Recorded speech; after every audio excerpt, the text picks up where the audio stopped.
You're broke, drowning in debt, and someone offers you a mysterious opportunity to turn your life around. Easy money, they said. Next thing you know, you're wearing a green tracksuit, bunking with strangers, and playing childhood games with life or death stakes.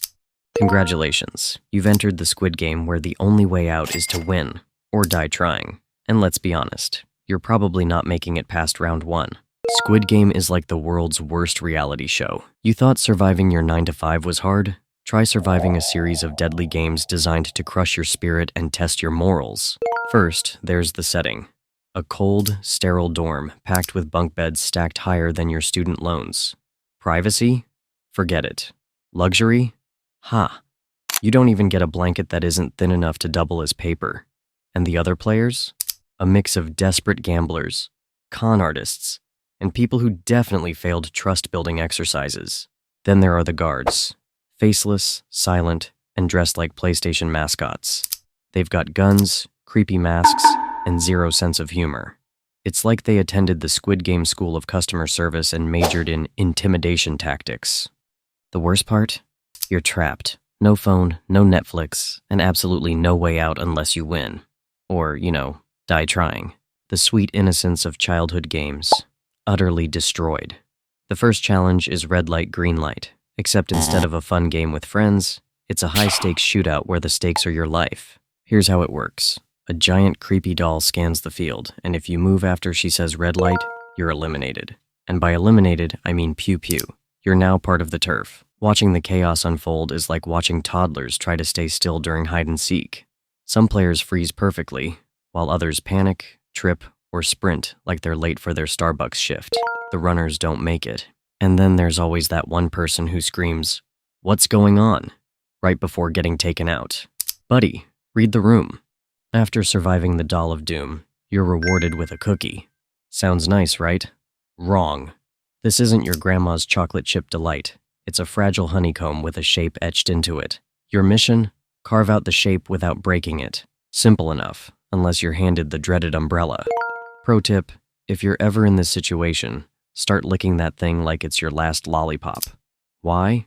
Because scraping it with a needle is basically asking the cookie gods to laugh in your face and shatter your hopes. And let's not forget the tension. Imagine trying to carve a cookie while a guy with a gun looms over you, ready to blow your brains out if you fail. The pressure is so intense that even the people with circles and triangles are sweating buckets. Here's where the real psychological warfare kicks in. Squid Game isn't just about physical survival. It's about turning everyone against each other. Alliances form, but let's be honest, they're as stable as a Jenga tower in an earthquake. Take Sang-woo, for example. On the surface, he's a loyal, trustworthy guy. But in reality, he's the type to promise you teamwork while plotting your downfall. Need proof? Just ask Ali. Sweet, innocent Ali, who trusted Sang-woo only to get stabbed in the back. Metaphorically, but still. The moral of the story? In Squid Game, friendship is just a 5-syllable word for "I'll betray you later." Next up, Tug of War, where strategy meets survival. Forget strength. It's all about teamwork, timing, and a little bit of luck. Unfortunately, if you're stuck on a team with zero coordination, you're going over the edge faster than you can say hold the rope. The worst part? Watching people lose. It's not just about falling.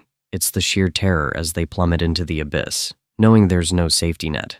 And if you're on the winning side, congrats, you've earned the right to live. For now. Next time you play Tug of War, maybe don't put all your faith in the guy who skipped leg day. Just when you think it can't get worse, Squid Game hits you with the marble game. The twist? You have to face off against your partner, the one person you trusted, knowing that only one of you will survive. This round is a masterclass in emotional manipulation. Players beg, plead, and lie their way to survival, turning what was once a friendly game into a soul-crushing ordeal. The most heartbreaking part? Watching characters like Ali, who just wanted to believe in people, get utterly destroyed by betrayal. It's like someone took a Hallmark movie, ripped out the happy ending, and replaced it with despair, as if things weren't already bad enough. In come the VIPs, a group of rich, entitled weirdos who treat the Squid Game like their personal circus. These guys are the worst. They lounge around in animal-themed robes, sipping champagne and placing bets on who'll live or die. One of them even says, "Player 69? Nice. Sir, this is a death match, not a frat party." Their commentary is so cringeworthy it makes you want to mute the screen. But their presence serves as a reminder.